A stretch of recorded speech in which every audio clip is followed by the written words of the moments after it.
Sonda isə Raulla mən vətən əmanəti və mahnısını təqdim edəcəyik.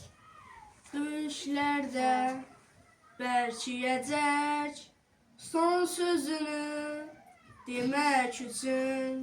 Haqq yolundan dönməyəcək, azadlığa yetmək üçün.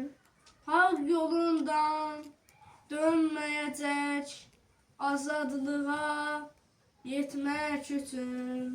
Əsgər, vətən əmanəti, yurd əmanəti.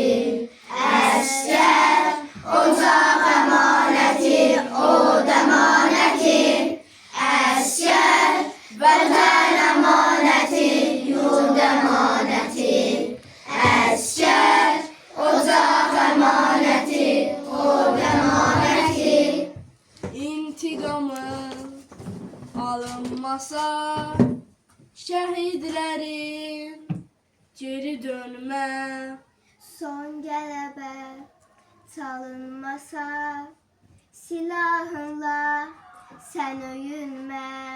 Son qələbə çalınmasa, silahında sən öyünmə. Əsgər,